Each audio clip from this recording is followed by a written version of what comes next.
Hello everyone, welcome to a channel MP board English medium.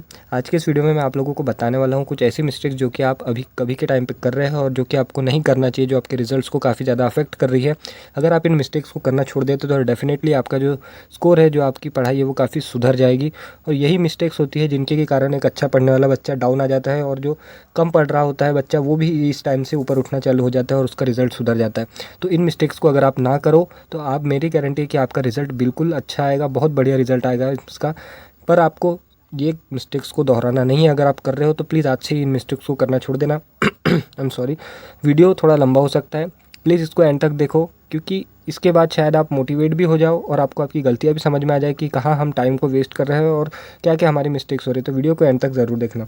सो अभी का सबसे trending topic exam dates. आप लोग में से कई सोच भी रहे होंगे कि अभी तो इतना ट्रेंडिंग टॉपिक चल रहा है, सारे यूट्यूबर से ही डाल रहे हैं कि पेपर पोस्टपोन हो गया, ऐसा हो गया, वैसा हो गया, फिर आप ये मिस्टेक्स वाला वीडियो क्यों लेके आए हो। तो देखो, एक इससे पहले भी मैंने आपको बताया था कि एग्ज़ाम डेट पोस्टपोन हो गई है। ये बताने वाले आपको ये यूट्यूबर्स कोई नहीं होते, ठीक है। आपको ये चीज़ कंफर्म करना है तो जब तक एमपी, मैंने क्यों नहीं बनाई गाइस अभी तक इस पे वीडियो, क्योंकि मैं आपको 10 जगह की न्यूज़पेपर की कटिंग, कहीं न्यूज़ चैनल का वीडियो, ये सारी चीज़ें दिखा के ना अपन इस पर ट्रस्ट नहीं करते। मैं तो खुद नहीं करता। ये सारी चीज़ें दिखा के आपको गुमराह नहीं करना चाहता। I am sorry. मैं जब तक मुझे एकदम प्रूफ, बिल्कुल पुख्ता सबूत नहीं मिल जाता तब तक मैं वीडियो तो नहीं डालने वाला। जब तक मुझे प्रूफ नहीं मिल जाता, मैं 2 दिन से एमपी बोर्ड को कॉल भी ट्राई कर रहा हूँ, उस पर भी उन्होंने मेरा कॉल नहीं पिक किया। मैं जब तक उनसे बात नहीं कर लेता और एग्ज़ाम डेट्स के बारे में कंफर्म नहीं हो जाता तब तक तो मैं वीडियो नहीं डालूंगा कि एग्ज़ाम डेट आगे बढ़ चुकी है। एक और चीज़ गाइस, क्योंकि ये चीज़ अगर हो रही है सही में, एग्ज़ाम डेट पोस्टपोन हो चुकी है, तो सबसे पहले अपडेट आना चाहिए था एमपी बोर्ड की साइट पे, जो कि अभी तक नहीं आई है। एमपी बोर्ड की साइट पे एक अलग सा ही अपडेट आया है जो कि कल ही आया है। अगर वो चाहते तो कल के कल ही एग्ज़ाम डेट पोस्टपोन का भी अपडेट डाल सकते थे, पर ऐसा कुछ नहीं है, उन्होंने कुछ दूसरा डाला है। तो एग्ज़ाम डेट्स का ऐसा मैटर हो गया ना, जिसको कि लेकर के काफ़ी बच्चे मुझे कॉल कर रहे हैं। मेरी, आप लोग तो जानते होंगे कि अभी मेरी कंडीशन ठीक नहीं है, फिर भी कई बच्चे मुझे कॉल कर रहे हैं। ऐसा नहीं करना चाहिए यार। आप लोगों को मैं कितने प्रेम से समझाता हूँ कि पढ़ाई करो, पढ़ाई। आप लोगों के लिए कोई चीज़ इससे ज़्यादा ज़रूरी नहीं है। एग्ज़ाम डेट्स कैंसिल तो नहीं होगी ना आपकी। एग्ज़ाम ऐसा तो नहीं कि शिवराज जी ने एग्ज़ाम कैंसिल ही कर दी। हमारे टाइम भी हुआ है यार। देखो, अगर मैं बोलूँ कि एक दिन पहले, जैसे आपका कल पेपर है और आज पेपर पोस्टपोन हो रहा है, तो आपको ऐसा हंगामा करना चाहिए कि नहीं सही में हो रहा है क्या। मैं 10 वीडियो देखता हूँ, मैं कॉल करता हूँ इधर उधर। जैसे आप लोग मुझे कॉल करके पूछ रहे हो कि भैया डेट पोस्टपोन हो गई क्या। ऐसा मैं हंगामा तब मचाता जब मेरा पेपर को 1 दिन बचा रहता, 2 दिन बचा रहता। पर अभी आपका पेपर तो पहला 1 तारीख को है, अभी कितना सारा टाइम बचा है उसके बीच में। अगर पेपर पोस्टपोन हुए तो हमारे पास क्लियर अपडेट आएगा गाइस। अभी इतना सारा टाइम वेस्ट मत करो। 1 तारीख के पीछे आप दिन में कितने वीडियोज़ देख रहे होगे और ये सारे यूट्यूबर्स आपको भटका रहे हैं। प्लीज़ आप अभी सही चीज़ की तरफ जाओ। ये सही टाइम नहीं है आपका 1 तारीख को। I am sorry. अभी सही चीज़ आपके लिए यही है कि आप ऐसा मान के चलो कि 1 तारीख को ही आपका पेपर होना है। क्योंकि अभी देखो, कई बच्चे नीट की तैयारी कर रहे होंगे। अगर पेपर की डेट आगे बढ़ती है ना, नीट की डेट तो वही रहने वाली है। एनटीए ऐसी ऐसी एमपी बोर्ड जैसी हरकतें नहीं करता। उन्होंने जो अपना अगस्त की तारीख फिक्स की है नीट की, नीट उसी तारीख पे होगी। अगर आपकी एग्ज़ाम्स आगे बढ़ी तो आपके नीट के और बोर्ड जब खत्म हो जाएगी और नीट के बीच में जो गैप रहेगा वो भी कम होते जाएगा, जो कि बिल्कुल गलत है। अगर आपको, मेरी बात ध्यान से सुनना, अगर आपने 1 तारीख के हिसाब से प्रिपरेशन कर ली, ऐसा मान लो कि मेरा पेपर 1 तारीख को ही है और आपकी तैयारी 1 तारीख के हिसाब से हो गई, चाहे फिर एग्ज़ाम 10 दिन आगे बढ़े, 2 दिन आगे बढ़े, 1 महीना आगे बढ़े, पूरा जो टाइम है वो आपका रहेगा। आप उसमें बहुत अच्छी चीज़, खुद की जो मिस्टेक्स थी उसको सुधार सकते हो, अपना प्रेजेंटेशन थोड़ा सा सुधार सकते हो। पर कई बच्चे अभी क्या कर रहे होंगे, अगर कंफर्म हो गया कि एग्ज़ाम पोस्टपोन हो रही है तो वो क्या करेंगे, अपना जो डेली रूटीन चल रहा था, भले ही अभी 6 घंटे पढ़ रहा होगा, कोई 4 घंटे पढ़ रहा होगा, पर एक डर है कि 1 तारीख को हमारा पेपर होने वाला है, तो उसके कारण आप ज़्यादा ही पढ़ रहे होगे, पहले से ज़्यादा ही पढ़ रहे होगे, तो वो लिंक आपकी टूट जाएगी, जो कि मैं नहीं होने देना चाहता। मैं यही बोल रहा हूँ कि ऐसा मानो, भले ही डेट आगे बढ़ जाए कि पर हमारा पेपर तो 1 को ही है। अगर आपकी 1 तारीख के हिसाब से गाइस प्रिपरेशन हो गई ना, चाहे फिर एग्ज़ाम कितने भी आगे बढ़ जाए, कितने भी, आप लोग हमेशा प्रिपेयर्ड रहोगे। फिर जितना आगे बढ़े यार वो तो हम अपना बेनिफिट है। पर गलती से अगर एग्ज़ाम 1 तारीख को हो गई ना, तो जो बच्चे टाइम पास कर रहे हैं ना, उनको गाइस बहुत अच्छा सबक मिल जाएगा फिर। तो आपको वही बोलूँगा कि चाहे एग्ज़ाम आगे बढ़े या ना बढ़े, अपन को प्रिपरेशन क्या करना है 1 तारीख के हिसाब से। मैं कोशिश कर रहा हूँ कि आप लोगों के लिए सैम्पल पेपर्स बनाऊँ ताकि आप उनको सॉल्व करो और एक बार खुद को आपको अंदाज़ तो लग जाए कि हमें कितना आ रहा है कितना नहीं। सो टाइम वेस्ट करने से बेटर है ये एग्ज़ाम डेट्स पे गाइस बहुत ट्रेंडिंग टॉपिक चल रहा है आपका, मैं जानता हूँ। मैं बाकियों की तरह आपको कोई गलत चीज़ें बता के पैसे नहीं कमाना चाहता। मैं व्यूज़ के लिए वीडियोस नहीं बना रहा। मैं चाहता तो मैं भी ला सकता था, कहीं की भी न्यूज़ की कटिंग लगा देता, कोई भी न्यूज़ चैनल की वीडियो डाल देता। मेरा क्या जाता है आप लोगों को, मेरा क्या जाता है गाइस, मेरा क्या क्या फ़ायदा है इसमें। मेरा तो फ़ायदा ही फ़ायदा है, जितने मुझे वीडियो डालूंगा उतने व्यूज़ आएंगे, उतना मेरा फ़ायदा है। पर मैं नहीं चाहता कि आप लोगों को कुछ मैं डिस्ट्रैक्ट करके कोई गलत चीज़ बचा के खुद को क्लियर करूँ। मैं चाहता हूँ कि जब आपका रिज़ल्ट आए, जब आपके एग्ज़ाम्स हो, उसमें अगर आपको कोई अच्छा रिज़ल्ट मिले ना तो थोड़ा सा आप क्रेडिट आप उसका मुझे भी दो। ना ही कि आप अगर एग्ज़ाम बिगड़ता है तो उसमें ना सबसे बड़ा हाथ आपका इन यूट्यूबर्स का ही रहेगा जो आपको डिस्ट्रैक्ट कर रहे हैं। सो मेरा कहने का मतलब यही है कि एग्ज़ाम डेट्स पे ना टाइम पास करते हुए यही अपने टाइम टेबल, जो आपने टाइम टेबल बनाया है 1 तारीख के हिसाब से, उस पे बिल्कुल रन करो, बिल्कुल उसको लीड में रखो। मेरा पेपर 1 को ही ऐसा मान के करो और पूरी तरह से जो 1 तारीख को आपको ऐसा मानना है कि मेरा पेपर है और उस दिन के हिसाब से ही अपन को प्रिपरेशन करना है। फिर उसके आगे अगर टाइम मिलता है तो अपनी किस्मत अपन उसको एक गोल्डन अपॉर्चुनिटी बना के छोड़ देंगे। पर मेरा पेपर कब है? मेरा पेपर 1 को ही है, ऐसा आपको मानना है अगर मेरी सजेशन मानते होगे तो। आप लोग कई बार पूछते हो ना मुझसे कि भैया आपने कैसे तैयारी की, अगर आप हमारी जगह रहते अभी तो क्या करते।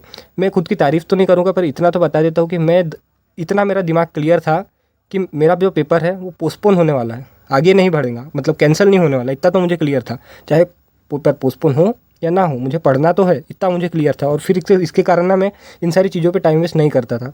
मुझे पता है कि पोस्टपोन भी होगा तो कुछ टाइम के लिए होगा, पर होना तो है ना मेरा पेपर। पोस्टपोन हो गया तो हो सकता है कि पेपर हार्ड आ जाए, ऐसा भी तो हो सकता है। तो उसके लिए मैंने तो और जान लगा दी थी जब हमारे पेपर पोस्टपोन हुए थे। तो यही आपको भी बोलूँगा कि आप भी मेरी चीज़ को अगर फॉलो करते हो तो आपका रिजल्ट अच्छा आएगा। दूसरी गलती है आपकी, वीडियो थोड़ा लंबा हो सकता है गाइस, प्लस प्लीज़ इसको थोड़ा सा सुन के जाना। क्वेश्चन बैंक का, क्वेश्चन बैंक कर रहे हो करो, कोई गलत चीज़ नहीं है, ठीक है। ऐसा बस डिपेंड नहीं रहना। मैंने हर बार बोला है, आपको प्रूफ भी दे दिया है कि 100% तो इससे पेपर नहीं बन सकता। तो अगर आप इसी पे डिपेंड हो रहे हो तो ये गलत है। एक बैकअप अपने पास ज़रूर रखना। चाहे आप क्वेश्चन बैंक कर रहे हो, इसको छोड़ना मत, पहले इसको ख़त्म कर लो। सॉल्यूशंस वगैरह आपको जहाँ से भी मिलता है ले लो, ठीक है। क्वेश्चन बैंक को पहले ख़त्म कर लो, चालू किया है तो उसको पूरी तरीके से ख़त्म कर लो। फिर उसके बाद दूसरे ऑप्शन पे जाओ, जैसे प्रीवियस ईयर करना है तो वो कर लो। प्रीवियस ईयर में ज़्यादा बेटर है, ऐसा सोच रहा हूँ कि प्रीवियस ईयर आपको करना चाहिए, वो आपके लिए ज़्यादा सही है। प्रीवियस ईयर कर लो इसके बाद, या फिर आपके पास परीक्षा बोधे अध्ययन हो तो उससे कर लो। क्योंकि क्वेश्चन बैंक अगर आप कर रहे हो, मैं ऐसा भी नहीं बोलूँगा कि इसको नहीं करना है, इसको कर लो। क्योंकि आपके जो क्वेश्चन बैंक में क्वेश्चन है वो आपके परीक्षा बोध में भी है वही क्वेश्चन, वही आपके प्रीवियस ईयर में भी है। तो सारी चीज़ें एक दूसरे से इंटरलिंक्ड है, बस आपको थोड़े से ज़्यादा एफर्ट डालना पड़ेगा। अगर आप एक बार पूरी क्वेश्चन बैंक कर लेते हैं ना, तो ऐसा मान लो कि आपके 80-90% कहीं ना कहीं 70-80% प्रीवियस ईयर भी कवर हो जाएगी और थोड़ी बहुत परीक्षा बोध भी कवर हो जाएगी। जिस बच्चे ने अगर परीक्षा बोध पूरी की है ना, यानी एक भी क्वेश्चन, चाहे वो 2, 3, 4, 1, 2, 5 जितने नंबर का भी हो, सारे क्वेश्चन कर लिए ना, वो तो सारी चीज़ें कवर करके बैठ चुका है। उसकी क्वेश्चन बैंक, उसकी प्रीवियस ईयर सब कुछ हो चुके हैं, ऐसा मेरा मानना है। तो परीक्षा बोध अगर आपने अच्छे से करी है तो बहुत बढ़िया है, आप सही डायरेक्शन में जा रहे हो। पर क्वेश्चन बैंक को लेकर जो एक मिथ बना हुआ है कि 100% पेपर इसी से आएगा, तो इसको मैं एग्री बिल्कुल नहीं करता। आपको इसी पे डिपेंड नहीं रहना, आपको एक बैकअप ज़रूर अपने तरफ से खुला रखना है। तीसरा चीज़ आती है टाइम टेबल ना बनाना। कई बच्चों ने अभी ये पेपर पोस्टपोन होने के चक्कर में ना अपना पूरा टाइम टेबल बिगाड़ लिया होगा। जैसे तैसे मैंने आपको 1 मंथ स्ट्रेटेजी के वीडियो में इतना मोटिवेट करके कई बच्चों को टाइम टेबल बनवाया है, कई बच्चों ने बना के मुझे सेंड भी किया है। तो बहुत बहुत मेहनत से आप लोगों को ट्रैक पे लाने की कोशिश की थी, पर ये पेपर पोस्टपोन के कारण आप लोगों ने शायद वो टाइम टेबल अपना बिगाड़ लिया। तो कई बच्चों ने तो बनाया भी नहीं होगा। मैं जितने भी स्ट्रेटजी वाले वीडियो बनाता हूँ सब में बोलता हूँ कि आपको एक टाइम टेबल बनाना चाहिए, क्योंकि जो बच्चा टाइम टेबल के हिसाब से अभी के टाइम पे नहीं चल रहा है वो अपना काफ़ी नुकसान कर रहा है। कभी भी खाना, कभी भी उठना, कभी भी पढ़ना, ये सारी चीज़ें अभी के टाइम पे सही नहीं है। आपको एक रूटीन, एक शेड्यूल्ड पूरे सारी चीज़ें होना चाहिए कि मुझे कब उठना है, मुझे क्या पढ़ना है, मुझे कितना पढ़ना है और मुझे कब वीडियोस देखना है। आपको मैंने जो बोला था कि ये यूट्यूबर्स आपका, अगर आपको ऐसा लगता है ना कि यूट्यूब ही आपका मतलब टाइम वेस्ट कर रहा है, यूट्यूब पे ही आपको कई नोटिफिकेशन आ रही है कि पेपर पोस्टपोन हो गया, तो उन चैनल को अनसब्सक्राइब कर दो। मैंने कई बार बोला है, अगर अनसब्सक्राइब नहीं कर पा रहे हो तो एक नई आईडी बनाओ, उससे यूट्यूब पे आओ और उससे उन्हीं चैनल को बस सब्सक्राइब करो जो आपको काम की चीज़ देते हैं। ये चीज़ गाइज मैंने खुद ने की थी, क्योंकि मैं जानता हूँ मेरा जो पर्सनल अकाउंट है उससे काफ़ी मैंने चैनल्स को सब्सक्राइब किया, चाहे वो कॉमेडी के हो, चाहे फिल्म्स के हो, ठीक है, बहुत सारे इंटरटेनमेंट के हो, स्पोर्ट्स के हो, सबको मैंने सब्सक्राइब किया, तो सबके नोटिफिकेशन मुझे आते हैं। इसके कारण ना अपना टाइम टेबल बिगड़ जाता है। तो अभी के टाइम में यार कोई स्पोर्ट्स ज़रूरी नहीं है, जो सबसे चीज़ ज़रूरी है वो है पढ़ाई, ओनली एंड ओनली पढ़ाई। तो एक नई आईडी बनाओ, नई आईडी बना लो, नई आईडी से यूट्यूब में लॉगिन हो जाओ। उस आईडी से मत करना जो आपका पर्सनल अकाउंट है, तो नई आईडी बना लो, उससे उन्हीं चैनल को सब्सक्राइब करो जो आपको काम की चीज़, मतलब नज़र के सामने ना बस पढ़ाई ही पढ़ाई दिखना चाहिए। अगर दिमाग को जो एक ही चीज़ सामने दिखती है ना तो उसकी आदत हो जाती है। तो आपको ये एक तरीका मैंने मोबाइल फ़ोन एडिक्शन वाले वीडियो में भी बताया था, तो इसको आप यूज़ कर सकते हो। और एक टाइम टेबल ज़रूर बनाओ यार, प्लीज़ एक टाइम टेबल बनाओ और उसको अपनी नज़रों के सामने, चाहे बुक पे चिपकाओ या स्टडी टेबल के सामने आपके चिपका लो, बस वो टाइम टेबल दिखना चाहिए आपको। चौथी चीज़ है रिविज़न ना कर पाना। कई बच्चों ने, जैसे आप क्वेश्चन बैंक को उठा लिया, क्वेश्चन बैंक आपकी हो गई है तो वो छोड़ देंगे, एकदम हमने कर ली, हमने उसको छोड़ दिया, अब उसको टच भी नहीं करेंगे। ये चीज़ नहीं करना यार। आपने एक चैप्टर आज कर लिया ना, तो कल प्लीज़ उसको थोड़ा सा उठा के देख तो लो, दिमाग पे धूल मत जमने दो। अगर धूल से चीज़ें कवर हो गई ना तो फिर वो वापस से रिवाइव होने में टाइम लग जाएगा। तो जो चीज़ आपने की है आज, उसको बस कल एक बार देख लो, उसको उतना ही टाइम नहीं देना है जितना आज आपने दिया है। कल जाओ बस उसको देख लो कि मैंने कल क्या पढ़ा था, मुझे याद है या नहीं, बस एक बार देख लो। इससे क्या है चीज़ें आपको याद रहेंगी। बार बार एक चीज़ को देखोगे, रिवाइज़ करोगे तो वो ज़्यादा बेटर है। अगर आपने आज एक चीज़ याद करी, उसको फिर छोड़ दिया, कल दूसरी करने लग गए, तीसरी परसों तीसरी करने लग गए, ऐसे डे बाय डे नई नई चीज़ें आप करने लग गए, तो फिर आपने आज जो किया था 4 दिन बाद आप वो चीज़ को भूल जाओगे। वो चीज़ को भूल रहे हो आप जो आपको आती है, तो ये चीज़ आपको नहीं करना है। चीज़ों को रिवाइज़ करते रहो, क्योंकि अगर आप रिवीजन नहीं करोगे तो पिछली वाली चीज़ को आप भूल जाओगे। नए के सीखने के चक्कर में आप वो चीज़ें भूल रहे हो जो आपको आती थी, जो कि सरासर बहुत गंदी चीज़ है। ये तो बिल्कुल नहीं होना चाहिए। जो मुझे आता है वो तो मेरी स्ट्रेंथ है, वो मैं चाह के भी नहीं भूलना चाहिए। भले ही मैं नई चीज़ ना सीख पाऊँ, पर पुरानी तो मुझे याद रहे। इतना आपको अपने अंदर पोटेंशियल लाना पड़ेगा। तो चीज़ों को रिवाइज़ करते रहो, भले ही थोड़ा थोड़ा करो। मैंने एक हिंदी का चैप्टर किया था 1 महीने पहले, तो मैं चलो उसको एक बार उठा के देख लेता हूँ, रिफ्रेश कर लेता हूँ, एक बार उसकी स्टोरी सुन लेता हूँ। कहीं ना कहीं मुझे वो चीज़ें याद रहना चाहिए, बस मेन मोटिव अपना ये है। 5वां रहता है सेल्फ कॉन्फिडेंस लूज़ करना। अभी ना आप ये फालतू की वीडियोस देख लोगे कि पेपर पोस्टपोन हो रहा है, जनरल प्रमोशन हो रहा है, ऐसा है हो रहा है, वैसा हो रहा है। इसको ना देख देख के आप अपने माइंड को पूरा फ्रस्ट्रेट कर डालते हो। और वहीं एक बच्चा होता है जिसके पास मोबाइल ही नहीं होता। गाँव के बच्चे देखिए ना, उनके पास बस किताब होती है, इसी के कारण उनका रिजल्ट भी अच्छा आता है। चलो अपने पास मोबाइल है, अपने पास फैसिलिटी है, कोई गलत चीज़ नहीं है, पर इसका सही डायरेक्शन में यूज़ करो। आप ज़माने की वीडियोस देख लेते हो, ठीक है, आपने 1 घंटा कॉमेडी की वीडियो देख ली, 1 घंटा IPL देख लिया, 2 घंटे पूरे IPL की पूरी मैच देख ली, फिर उसके बाद यार घर में रूम में आ रहे हो, अपनी पढ़ाई की किताब के सामने बैठ रहे हो, फिर अपने आप को ब्लेम करो कि मैंने ऐसा क्यों किया। फ्रस्ट्रेट हो जाता है दिमाग ये सारी चीज़ें देख देख के। तो आपको मैंने एक बेटर ऑप्शन बताया, टाइम टेबल बनाओ और टाइम टेबल के अकॉर्डिंग ही चलो। जो मेरा टाइम है 1 घंटा टीवी देखने का, तो मैं 1 घंटा ही देखूंगा, चाहे मेरी टीम जीत रही हो, चाहे मेरी टीम हार रही हो, कुछ भी हो रहा हो, मेरे को कोई मतलब नहीं है यार। पहले पढ़ाई तो कर लूँ मैं, मेरा मेन मोटिव है अभी पढ़ाई करना, तो मैं उस पर तो वो चीज़ को तो एटलीस्ट ख़त्म करूँ। IPL से कोई लेना देना नहीं रहना चाहिए आपको, ना ही दूसरी चीज़ से। तो मेन इसी के कारण ना आप फ्रस्ट्रेट हो जाते हो। आप कई वीडियोस देखोगे कि भाई पेपर पोस्टपोन हो गया है, ऐसा हो गया है। ये सारी चीज़ें दिमाग में एक नेगेटिव इम्पैक्ट क्रिएट करती है। जो आपने पॉजिटिव वाइब्स आ रही थी आपको कि नहीं चलो भाई आज मैंने इतना सारा खत्म किया, कल मैं इससे ज़्यादा करूँगा, पर कल होता क्या है, आप सुबह उठते हो, मोबाइल उठाते हो, एक वीडियो आ जाता है आपके सामने कि पेपर पोस्टपोन हो रहे हैं। फिर परसों के दिन उठते हो, परसों एक वीडियो आ जाता है कि पेपर पोस्टपोन नहीं हो रहे हैं। तो क्या हुआ, आपका माइंड जो सही डायरेक्शन में दौड़ रहा था वो उस छोटी सी न्यूज़ के कारण फ्रस्ट्रेट हो गया। और हमारा जो माइंड है, जो काफ़ी हम चाह चाह के उसको धीरे धीरे लाइन पे लाने की कोशिश कर रहे हैं, वो एकदम से डाइवर्ट हो जाता है। तो ये चीज़ आपको नहीं करना है। कॉन्फिडेंस रखो, एक इतनी पॉजिटिविटी रखो अपने सामने ना, वो चीज़ को लगा दो जो जिसको देखते से आप एकदम चार्ज हो जाओ। एक ऐसी चीज़, अपने पेरेंट्स की फ़ोटो हो, चाहे आपकी ड्रीम की फ़ोटो हो, जो आपने सोचा हो कि फ्यूचर में मुझे ये चीज़ करना है, ये घर मुझे लेना है, ये कार मुझे लेना है, वो चीज़ बिल्कुल आँख के सामने, उसका वॉलपेपर रख लो। बस ऐसा होना चाहिए कि जैसी आप पे की नज़र उस पर पड़े, भाई मैं चार्ज हो जाऊँगा। जैसे मेरी नज़र उस पर पड़ी, मुझे मेरा एम याद आना चाहिए कि मेरा एम क्या है, मेरा एम पढ़ना है, बस इससे ज़्यादा और कुछ नहीं। तो सेल्फ कॉन्फिडेंस को लूज़ नहीं करना है, सारी चीज़ें पॉसिबल है। अगर 1 तारीख को भी पेपर है तो मैंने बताया उस बच्चे के लिए कोई डिफ़िकल्टी नहीं होगी जिसने अपनी प्रिपरेशन करा है 1 तारीख के हिसाब से और आगे बढ़ रही है, तो यार उसका तो बहुत फ़ायदा है। पर उन बच्चों को नुकसान हो जाएगा जिनने अभी सोच रहे हैं कि पेपर पोस्टपोन हो गए हैं और वो आगे की तैयारी करना चालू कर चुके हैं। ऐसा मान रहे हो कि पेपर पोस्टपोन हो गए हैं, हमारे पेपर आगे बढ़ जाएंगे, अब तैयारी को हम स्लो कर देते हैं। और गलती से अगर नहीं हुए तो क्या है कि ऑफिशियल नोटिस कुछ है नहीं अपने पास, अगर नहीं हुए तो बैकअप क्या है अपने पास। तो अपने को तैयारी किसके हिसाब से करना है, 1 तारीख, कॉन्फिडेंस, फुल कॉन्फिडेंस कि भाई 1 तारीख को मेरा पेपर है।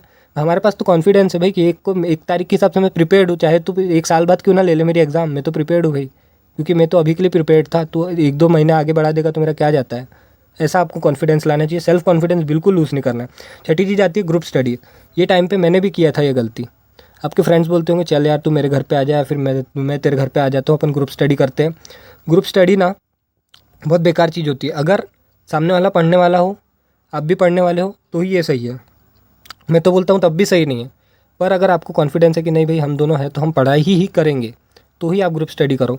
मैं सजेस्ट करूँगा ग्रुप स्टडी आपको उन बच्चों के साथ करना चाहिए जो कि आपसे वीक है, उन बच्चों के साथ नहीं जो कि आपसे स्ट्रांग है। आप बोलोगे क्यों ऐसा, क्या है कि जब आप अपने से कमज़ोर के साथ पढ़ते हो ना, तो वो कॉन्फिडेंस अलग रहता है, क्योंकि आपके से जो नीचे वाला है वो आपको 10 बार पूछता है कि भाई ये कैसे करूँ। तो जब आप उसको आंसर देते हो ना, तो आपका कॉन्फिडेंस बढ़ता है। आप कई लोगों को गलत लग रहा होगा, पर मेरे हिसाब से मैंने तो यही किया है, मेरे हिसाब से मुझे सही लगा था। ग्रुप स्टडी उन लोगों के साथ करना चाहिए जो लोग आपसे कमज़ोर है। उनके साथ पढ़ के ना आपको टॉपर वाली फीलिंग आएंगी, और वो फीलिंग एक बार आ गई ना, तो इंसान चाहता है कि मैं अपने ऊपर वाले को भी हराऊँ। वो टॉपर वाली फीलिंग लाने के लिए आपको आपके जो कमज़ोर है आपसे, उनके साथ पढ़ना पड़ेगा। तो वही सजेस्ट करूँगा कि ग्रुप स्टडी पहली चीज़ तो आपको नहीं करना है। अगर कर रहे हो तो उन लोगों के साथ करो जो आपसे नीचे है। और जो आपसे नीचे है ना, वो आपसे 10 बार क्वेश्चन पूछेगा तो उसका मोरल अपने आप डाउन हो जाएगा कि यार भाई इसको तो इतना सब कुछ आता है और मुझे अभी तक कुछ नहीं आ रहा है। तो वो बंदा पहले ही फ्रस्ट्रेट हो जाएगा। एक तो वो आपके साथ पढ़ना छोड़ देगा या फिर आपकी बराबरी करने की कोशिश करेगा। तो आपको किसके साथ पढ़ना है? जो आपसे नीचे है, उससे आपको कॉन्फिडेंस आएगा। सातवीं चीज़, मोबाइल फ़ोन। मोबाइल फ़ोन, इस पे तो मैं एक स्पेसिफिक वीडियो बना चुका हूँ मोबाइल फ़ोन एडिक्शन पे। जानता हूँ बहुत ज़्यादा आपको डिस्टर्ब करती है ये चीज़। उस वीडियो की लिंक मैं डिस्क्रिप्शन में दे रहा हूँ, प्लीज़ जाके उस वीडियो को देख लेना। बहुत बढ़िया तरीका बताया मैंने मोबाइल फ़ोन को छोड़ने का। कई बच्चों का उससे आदत भी छूटी है, वो मुझे फ़ोन करके थैंक यू बोलते कि भैया थैंक यू, आपने बहुत अच्छा तरीका बताया हमें, उसके कारण हमारी जो पढ़ाई में है 1-2 घंटे इंक्रीमेंट हुआ है। और ये सही में होगा अगर आप उस चीज़ को भी फॉलो करते हो। कई बच्चों ने अभी मेरा इतना लंबा वीडियो देखा होगा, पर 2 मिनट इसका असर रहेगा, फिर वो वापस से वही चैनल उठाएंगे, पेपर पोस्टपोन हो गया, ऐसा हो गया, सारी अपने दिमाग को फ्रस्ट्रेट कर देंगे, दिमाग का दही कर देंगे। आपको यही चीज़ नहीं करना है।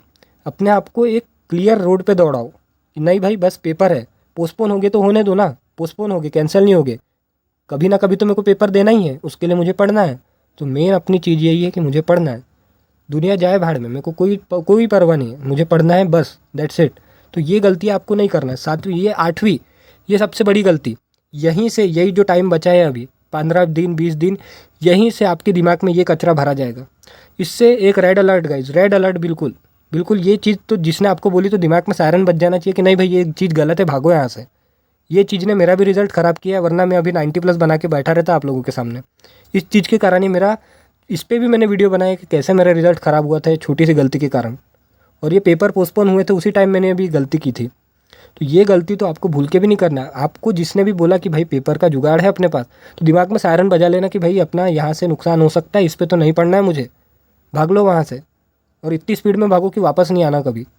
मेरी तरफ से पर्सनल आपको सजेशन है, इस पे तो कभी नहीं पढ़ना। अगर मैंने यार अपना इतना अच्छा खासा स्कोर इसके चक्कर में ख़राब कर लिया, आप मत करना।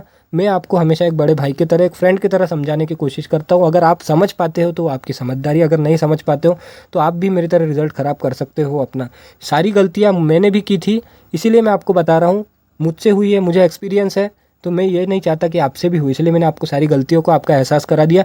और ये खासकर कि इस पर मैंने एक वीडियो बनाई है, उसको देख लेना। और इस पर तो खासकर कि जो भी आपको बोले पेपर लीक मैं जमा दूंगा अपनी यहाँ पहचाने, भाई तू जा भाड़ में, तेरा पेपर जा भाड़ में, तू खुद रख ले।